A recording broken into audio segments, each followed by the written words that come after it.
నమస్తే అండి. ఇప్పుడు మనం పాన్‌సైటోపీనియా అంటే రక్తంలో అన్ని రకాల కణాలు తగ్గడానికి గల కారణాల గురించి మాట్లాడదాము.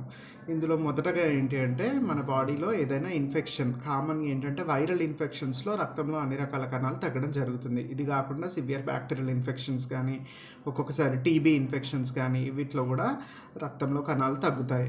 సెకండ్ రీజన్ ఏంటి అంటే పోషకాహార లోపం అంటే మన బాడీకి సరిపడాల్సినంత విటమిన్ బి12 గానీ, లేకపోతే ఫోలిక్ యాసిడ్ గానీ మనం తీసుకోవట్లేదు ఫుడ్‌లో. ఇట్లాంటప్పుడు గూడా బోన్ మ్యారోకి సంబంధించిన ముడి పదార్థాలు తగ్గిపోయి ఉత్పత్తి అనేది తగ్గే అవకాశం ఉంటుంది. సో, నెక్స్ట్ రీజన్ ఏంటి అంటే మనకి ఏదైనా మందులు వాడుతున్నారు. సపోజ్ కీళ్ళవాతంకి సంబంధించిన ఏమైనా మందులు వాడుతున్నారు. లేకపోతే కొన్ని రకాల యాంటీబయోటిక్స్ ఇవేంటంటే బోన్ మ్యారోని ఎఫెక్ట్ చేసి దాని ఉత్పత్తిని తగ్గించడం జరుగుతుంది. దీంట్లో గూడా మన కణాలన్నీ తగ్గిపోతాయి. నెక్స్ట్ రీజన్ ఏంటి అంటే బోన్ మ్యారోకి సంబంధించిన ఏదైనా జబ్బు ఉంది అంటే బోన్ మ్యారోలోనే ఉత్పత్తి సరిగ్గా అవ్వట్లేదు. మూల కణాల్లో ప్రాబ్లమ్ ఉంది అంటే ఎప్లాస్టిక్ ఎనీమియా అంటాం. ఇట్లాంటప్పుడు గూడా తగ్గుతాయి.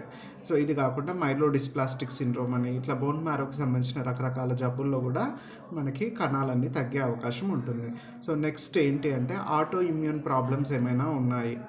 ఇమ్యూనిటీకి రిలేటెడ్ ప్రాబ్లమ్స్ లేదా స్ప్లీన్ ఎక్కువైంది. లివర్ ప్రాబ్లమ్ వల్ల స్ప్లీన్ అనే ఆర్గాన్ చాలా పెరిగింది.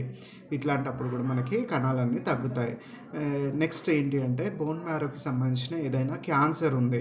లేదు వేరే ఎక్కడైనా బాడీలో క్యాన్సర్ ఉండి అది బోన్ మ్యారోకి స్ప్రెడ్ అయింది. ఇట్లాంటప్పుడు గూడా మనకి రక్తంలో అన్ని రకాల కణాలు తగ్గే అవకాశం ఉంటుంది.